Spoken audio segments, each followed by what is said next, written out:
What screams, "I'm too immature to date someone," throwing out accusations that they're hurt by every little thing in some way, then acting like they get to fall back on the same excuse every time, refusing to acknowledge that conflict didn't need to happen in the first place.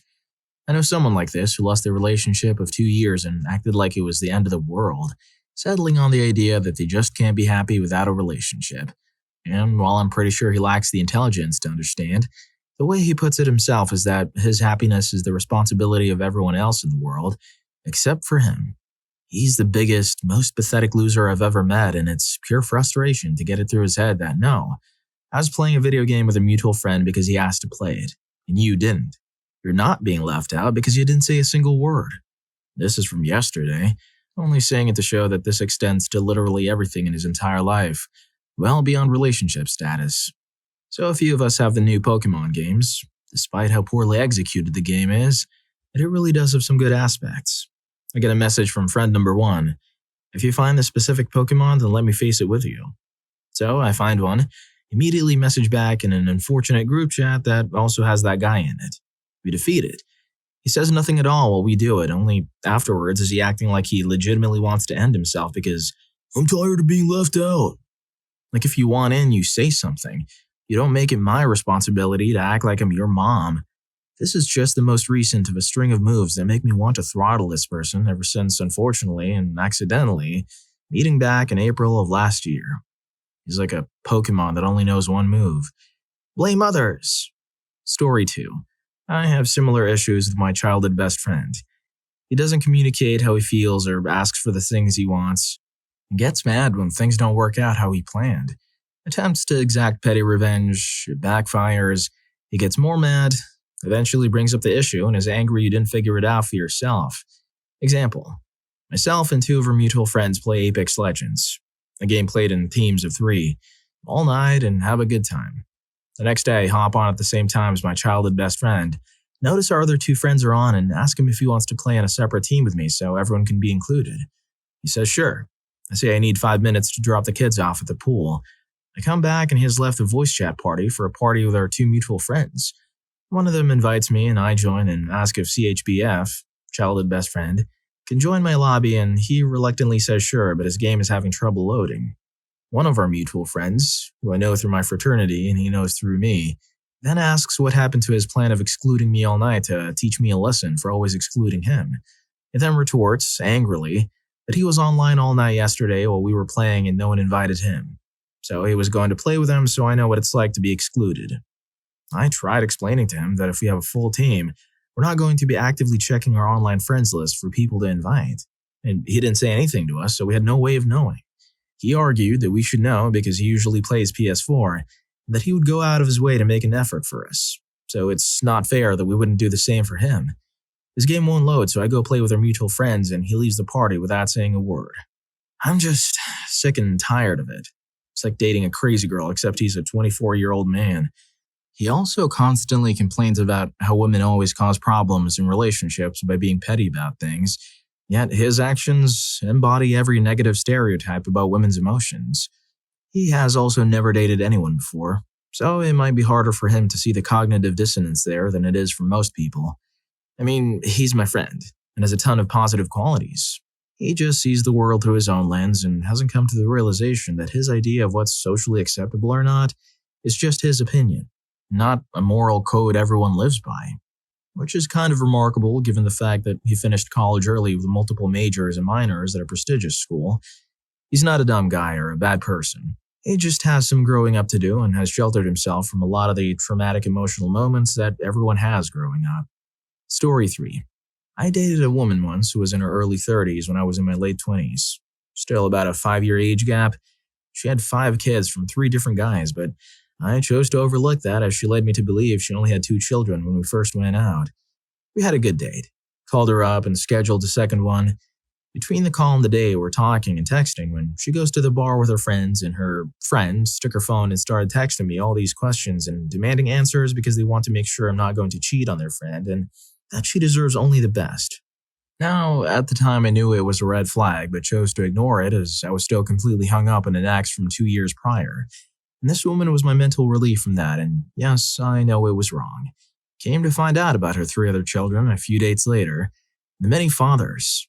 Now, this is upsetting, but not because she slept with so many guys, but because she insisted the entire time that after her daughter was born, she realized she was not straight and not attracted to men at all. Yet she continued to sleep with and marry 3 guys in total and have babies with them and yet another man. As for her not being straight, that was a whole cluster of what in the world that got me to get my life together. Get tested a few extra times and finally realized that I wasn't ready to date because I couldn't make clear decisions while being hung up on my ex. And that dating lazy was what made me realize how bad it was becoming and how my standards went to hell as well. I'll date a woman with kids. I have before and since that experience, but I won't date anyone who lies to me about huge parts of their life. If you're willing to put someone through the junior high game, you better be good for my friend via text or lie about having children. Then you can't be trusted to say you've been tested recently and are clean. Yeah, that's a cluster of what in the world by any standards. Wow. Story 4. These 2 things stick out to me the most. I've been with my husband for 11 years. I've seen friends and family go through many relationships. Here are 2 factors I find common. Inability to pace themselves and set reasonable timelines for the progression of their relationship. For example, moving in together prematurely or getting married after knowing that person for a month or 2. Sure, some people get married after 2 or 3 months and they have long, fulfilling marriages and never get divorced. However, statistically, it's doomed to fail. It's obvious that they wouldn't know that person well enough to judge if they'd be a good match or not. Attraction isn't the only thing that matters. An ability to be alone or needs to be in a relationship. Codependency is an insidious, unhealthy thing. That means one thing. That person is probably settling. They're so quick to fill that boyfriend or girlfriend role that they have loose guidelines on what they want or need, or have a high tolerance for their doings and bad people. Not only that, I think any human being needs to be able to make themselves happy before getting into a relationship. It's not healthy to look at your partner for happiness. Story 5. The inability to part with your significant other. If you can't let them go for at least one day, how in the world are you going to survive without them if they need to be somewhere? If they're jealous of you going out with friends without them, you're better off with someone else. I haven't talked to them for 2 days and barely know them for 2 weeks and they respond with the ellipses. And yes, I've been there too many times at my age. Let them go and block themselves. If they constantly check your availability and when you last long, it is creepy and one of the worst kinds of jealousy. If you allow them to hang with your ex or even someone you hate and can't hang out with someone you're friends with and they hate, let them go. Especially if they hang out with someone who has hurt you and you tell them and they still continue. Let them go. They do it out of spite and hypocrisy. If they cannot tell the difference between being a stalker, if the relationship they want is built in lust, or if they develop a dependent clingy relationship, i.e. they can't respect boundaries. You feel awkward about the amount of PDA, tell them. If they hate it, screw them. There is a fine line between an appropriate amount and appropriate setting. Spanking the in the hallway, kissing your neck in the hallway in front of others watching, or really passionate, intense kissing every day as though they try to recreate a scene from high school movies or Hallmark movies. Not okay. They cannot distinguish reality versus expectations. Story 6. They can't properly communicate. I don't mean to communicate feelings or emotions. For example, I mean keeping the conversation up or when you know you're about to do something or going out with friends, family, etc. A simple, hey babe, I'm going to be out doing this and this, so I won't see you or be able to talk to you as much. I'll be 100% fine. I'll be at ease knowing that you're safe and sound and that you're doing you. I'll let you finish what you're doing as long as you desire without any distractions. But instead of informing you, they just completely disappear from the face of the earth without letting you know anything, so you're just left wondering in your own imagination and come back half a day later like nothing happened. Honestly, I get it sometimes. You get caught up with whatever you're doing. But when it's just constant and when I address the situation and you change it for like one day and go back to do it again, then that's a different story. I don't know if it's truly that they just don't care enough or that they are truly that busy that they can never have the time to send a sentence stating what's happening. Story 7. Not saying what you want. Actually saying that you don't want something you do want. Making the other person confused and not knowing what to do. Was at a New Year's party with my relatively new girlfriend. We hadn't been dating long, and she had always said she hated PDA, and since there were a lot of people here, I was like, okay, if she wants to PDA, I'll follow her lead. At 11:59, I whispered, "You doing this kiss thing? I know you don't like PDA." And she gave me a look and shook her head no. And I was like, Right? So what? Then it's like, I gotta go home and I walk out the door after saying bye. She runs out and is like, why didn't you kiss me? I couldn't deal with it right then. I had to go home and think about the craziness I just went through. Be upfront with what you want. Story 8. Get a job. This is literally my third comment. All these answers have stemmed from one guy that was my first, LTR. Anyways, my ex graduated college. He had struggles to get a job. For the first month, I didn't mind. Months and months went by and he never got a job. He showed my dad his resume and my dad gave him helpful changes. My ex wiped himself with it. Just because you applied to 80 jobs doesn't mean you can half do your resume. I got a lot of jobs and had too many expectations, but there was an opportunity. My mother offered to get him an internship with a 100% probability of turning that into a career. He hated my mom, my best friend, so another answer to this question. So he refused. He gave me an ultimatum that if I even a little bit agreed with her, to dump him. Another answer. At this time, his friends who were in their last semester actually had job opportunities and had the same major. They were further ahead. Nonetheless, he's out of my life. A big eye-opener was when I went on a campus tour. I was touring the same school he graduated from. University of Memphis is the go-to university in my town. The first part of the tour was to see the Wilder Tower. This building was a hub to help kids get onto their feet after graduation. It's like 10 stories tall. Each floor was designated for some certain help. Second floor was for resumes. Third floor was a job finder. Fourth floor was to teach how to interview, etc. All that opportunity right in front of me made me realize that I made a good decision. He had every offer for employment, but he's living with his parents selling shoes off eBay or something. I recently got updated that he's still jobless. I wish my breaking up with him helped him get a job instead of making him work out. This dude wanted me to move out of state after I got my associates, to which I guess I'd be supporting us through waitressing.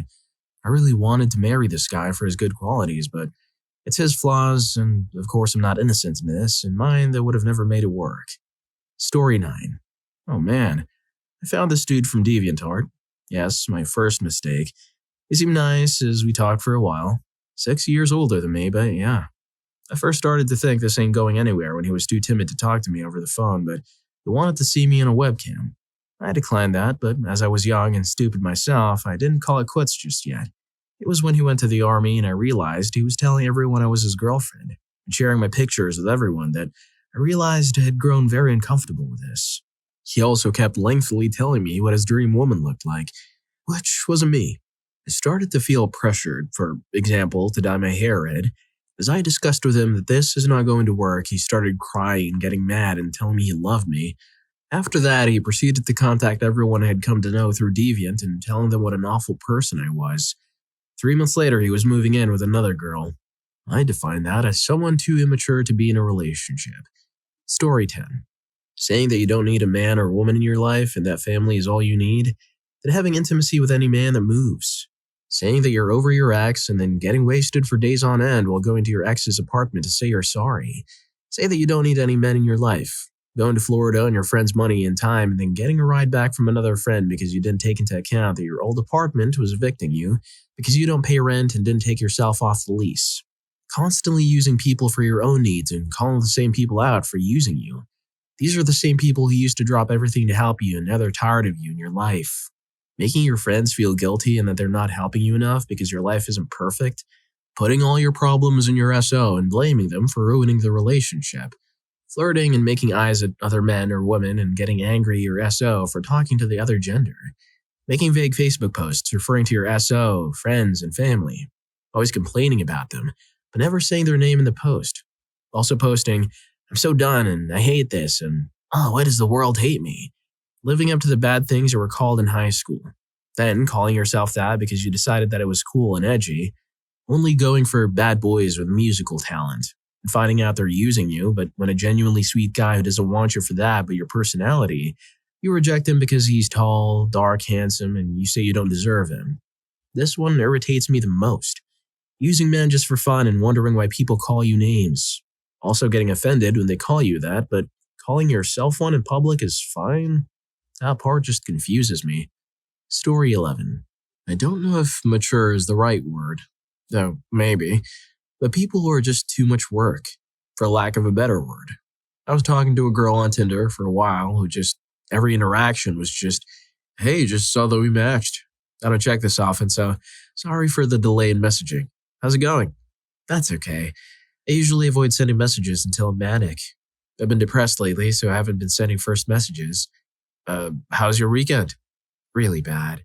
Was asleep for most of it. I guess that's better than the last couple, though. What are you up to today? Probably just laying in bed, depressed. I'll stop here to save you the pain, but this went on with every single exchange. Like, I know that we're going through a revolution of people accepting, talking about, and being comfortable addressing mental health issues, but this isn't that. Accepting, addressing, and tackling your mental health issues is a mature thing to do. Being defeatist about them screams immaturity to me, and it makes me feel like you're going to pass off responsibility for your own health onto everything or everyone else but you. Story 12. Ooh, I've got a few for this one. Literally just got out of a really toxic relationship in the last week or so. And there's a long list of things she did, or didn't do, some of which have already been called off. Suggesting solutions to perceived problems, then never actually trying said solution. E.g., I'll do thing and that should help. Refusing to consider or accept any worldview or perspective that isn't their own. Bringing up things you do that bug them but getting defensive or making excuses any or every time you do the same. Repeatedly bringing up things you do that bug them and refusing to accept any reasoning you have for your actions, regardless of validity. Never making any effort to clean up after themselves, be it washing their own dishes or putting things back where they originally were or even showering regularly. Making excuses for everything. Double standards. My now ex even did this regarding her mental health issues.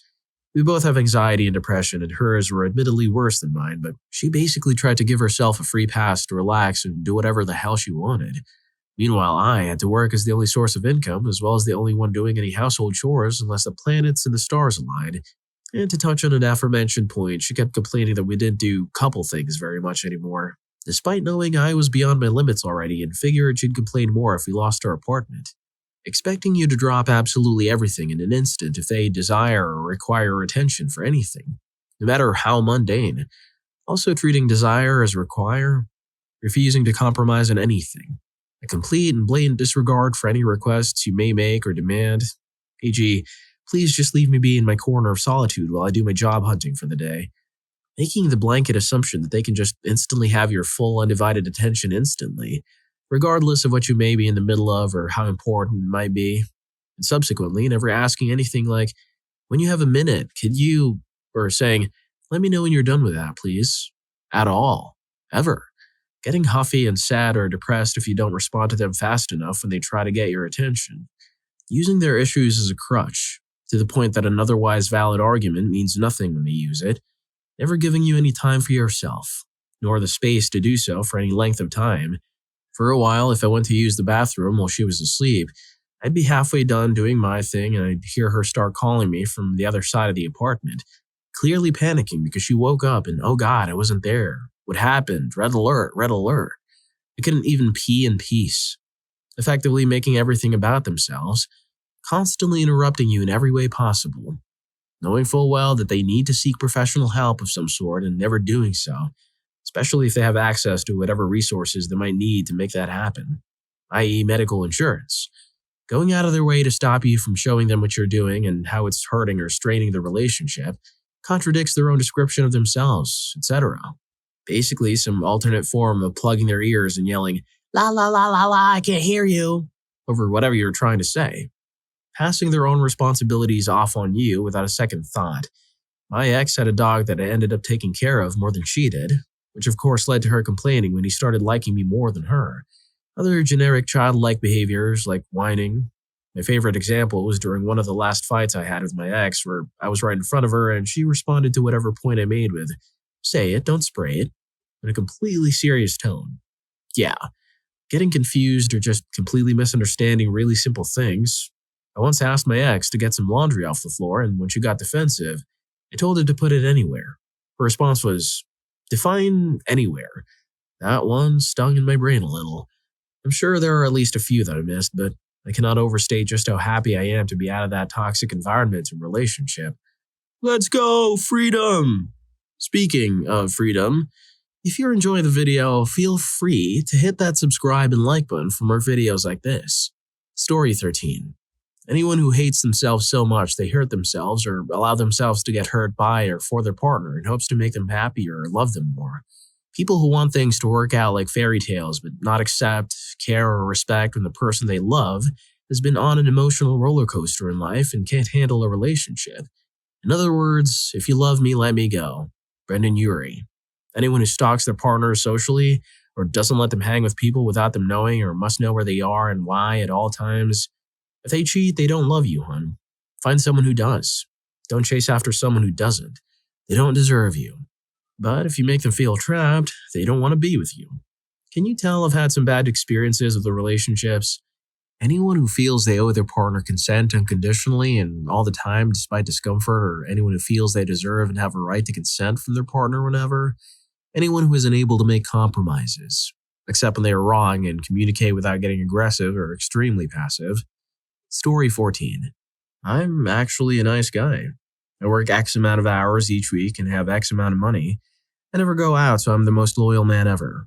All the other guys are schmucks. Translation, I have no defining character traits, so I try to impress people with the fact that I work like everybody else does, and I try to buy your interest in me. I have no hobbies and will cling to you 24/7 asking for intimacy most of the time. If you have hobbies, not exclusively including me and only me, say goodbye to them.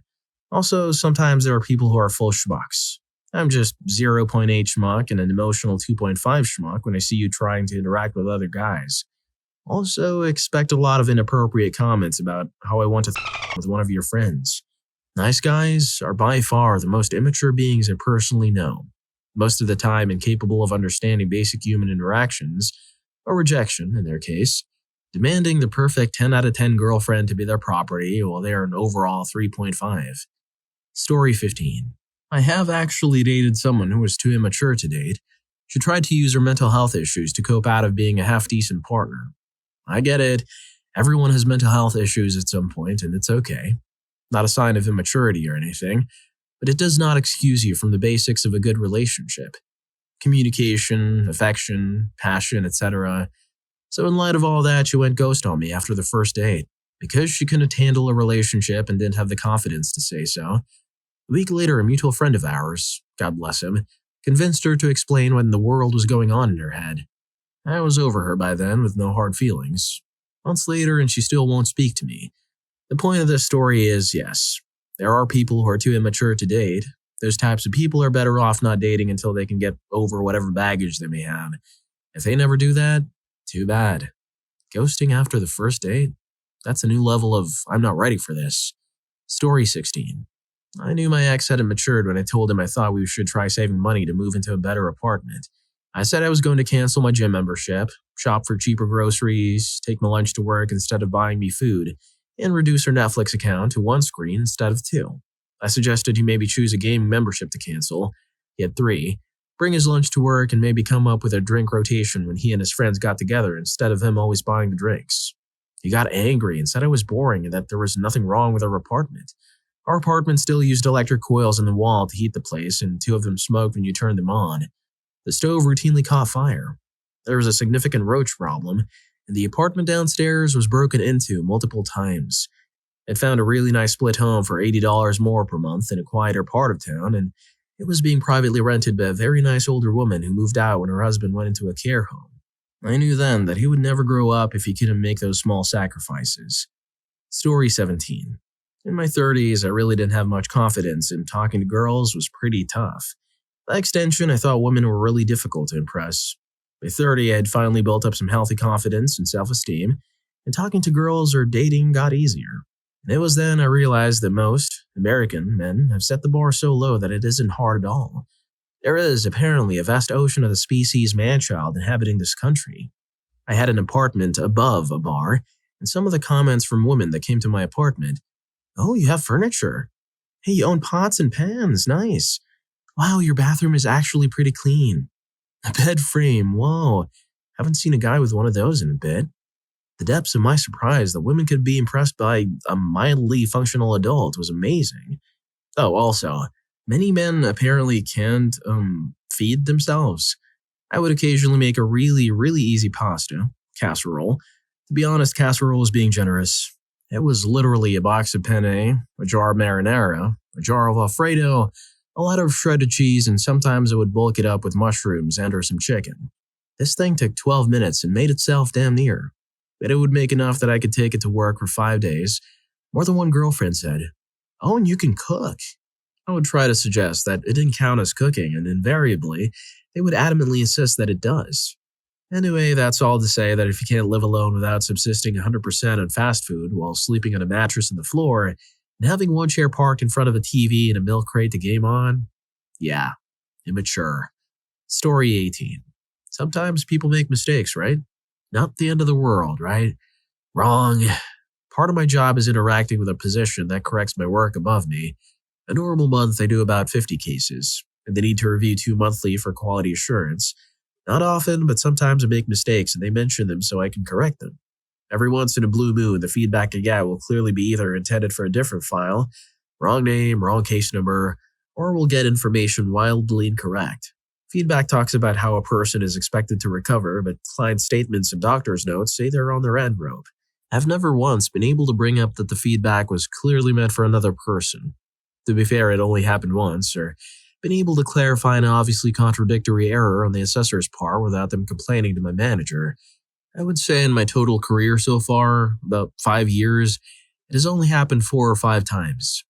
Every time, except for one my manager spoke down to or yelled at me for not being a team player, for undermining the authority of my assessor, I can assure you the language used in my responses was akin to, "Hey, I noticed the case file didn't match up. Just want to make sure this was my feedback." Or, "I just wanted to touch base about the medical note file showing the doctor is giving them 3 months to live. You told me I should have denied them because they're supposed to recover, but I'm having trouble seeing where they're expected to recover. Can you help me here? I just want to make sure we don't deny somebody who's entitled." I would say this stuff is a huge indication that somebody hasn't matured. Being unable to accept any fault, even minor fault, and being willing to affect somebody's livelihood to maintain that is pretty immature. Unfortunately, even though the occurrences of this are uncommon, it has been about 80% of my assessors and half my managers that actively do things like this. One time my assessor just responded, "Oh, I missed that note. You're right, that does change things." And I was absolutely flabbergasted at how simple the response was. It took me and that assessor 5 minutes to correct a 5-minute issue in place of 2 meetings, a discussion about workplace professionalism, and then me going through the file with them, watching to show them the issue still needs to be clarified before the file can be closed. It made my week. It was amazing. Story 19. His mom covers for all his mess-ups. In fact, he lives with his mom because he has so much debt from gambling and has her clean the apartment before you come over. He won't do certain chores because he doesn't know how, or I can't do X and Y at the same time.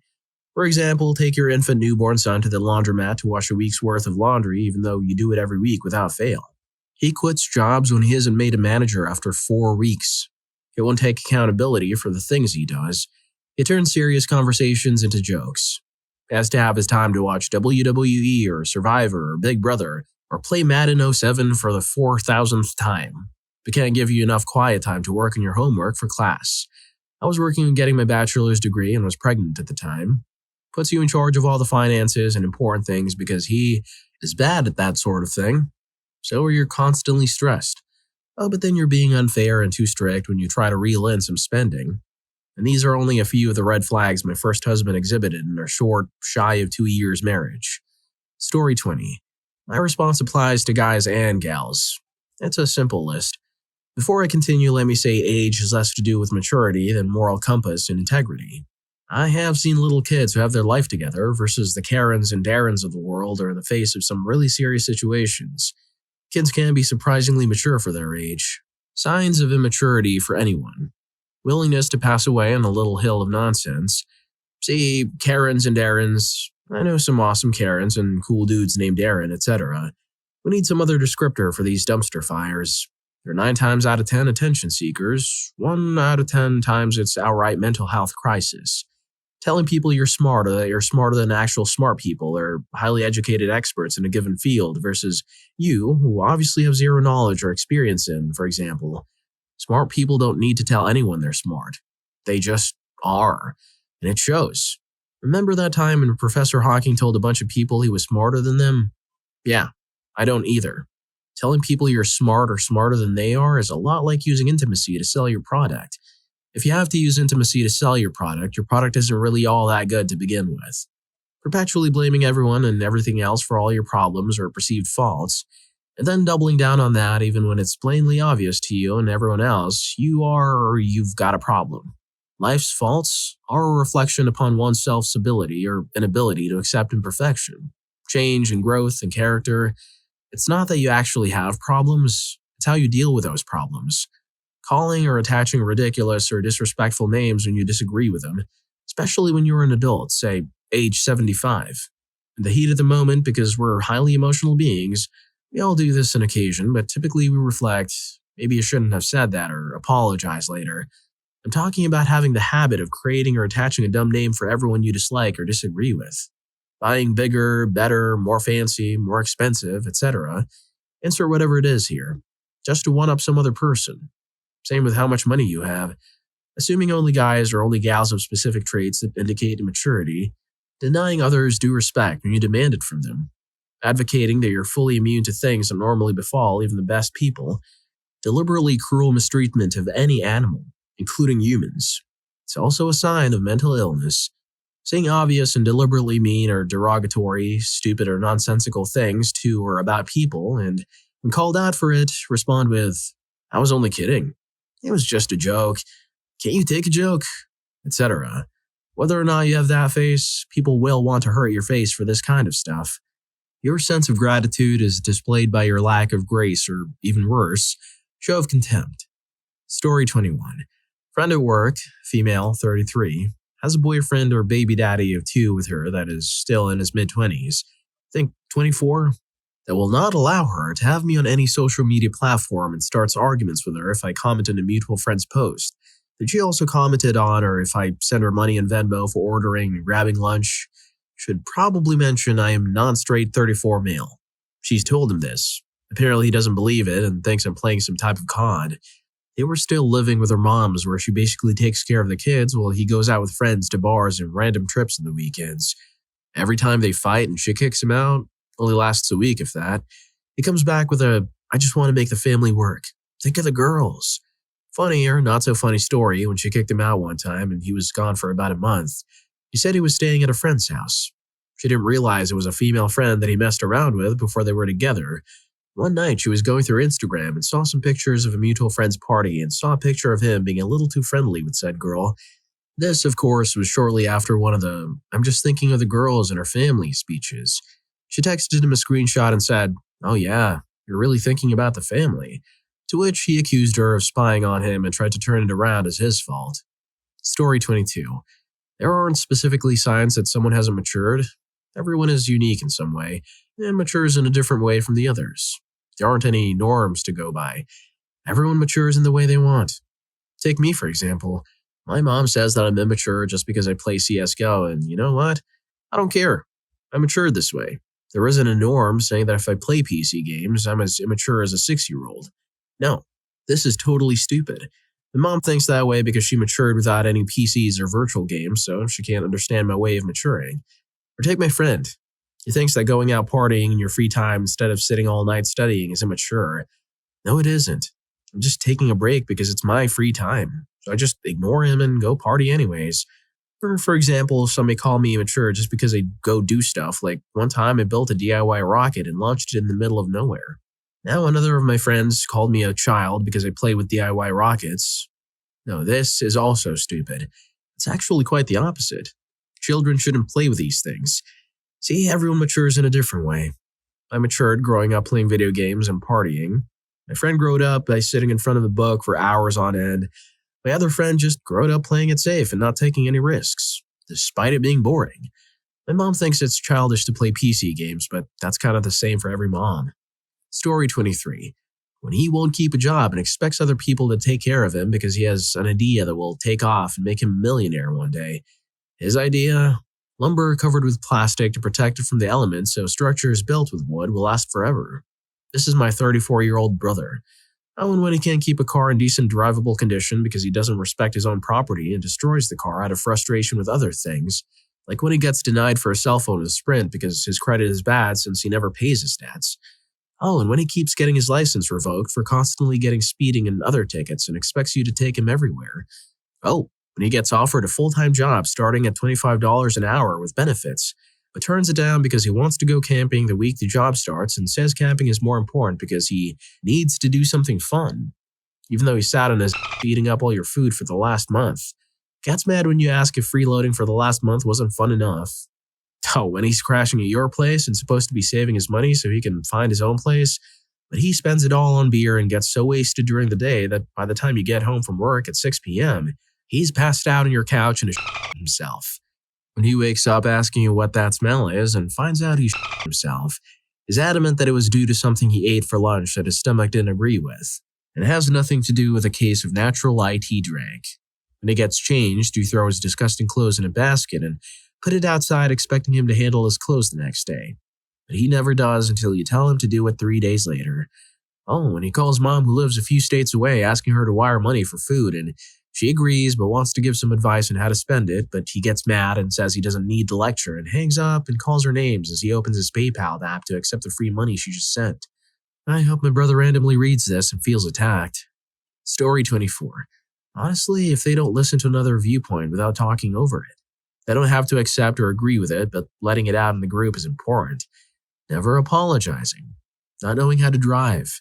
Obsessing over gambling apps or races or today's football score versus putting the bends out and having a shave. Being bad or blasé with money. I'll get flack for this one, but amongst my friends I guess it's smoking too much at all. Really took the fun or drive out of a few to meet up and they're pretty reclusive. Living with parents is fine in my view and in some cases the only option in some cities. But living with parents and having them do your washing or cooking all the time is a huge red flag. Not cooking or eating right. Always on Deliveroo or Uber Eats. Last but not least, turning up to duck night without a bottle of Chianti. I mean, Christ's sake, man, read the room. Story 25. My husband and I are 38 years old and I've been with him since we were 18. We were friends since 6th grade. He's the nerdy type of dude that has a ton of hobbies. I've seen him at his most immature and his most mature. He has seen me in mine. Signs of immaturity. Puts his wants above anything else. Example. He wants to play a new video game, so he buys it, despite not really having the cash, so he puts it on credit, and blows off friends, family, or obligations to play it.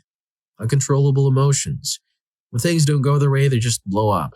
Try to guilt trip or try to force it to happen. Small scale common example. The store was out of the kind of drink they like, so they get super grumpy or insist you take them to more stores to find the one they want. Isn't a team player and puts most of the work in someone else. Example. Someone has to do the dishes, but it ain't gonna be them, even though they made half or more of the mess. General laziness. There are things to do, but you just don't want to get off the couch. Get super defensive when their weaknesses are pointed out to them. They don't do self-reflection. Most of it boils down to selfish behaviors. My husband is amazing, though, and being together as long as we have worked together to find our weaknesses, discuss them, and try harder next time. We waited till we were 36 before trying to have a baby because we knew we were both still immature idiots. But we felt prepared finally and went for it. Still working on it and ourselves, but you can absolutely grow with a person. Well, if you like these stories, here's more. YouTube thinks you're going to love this. Catch you in that video.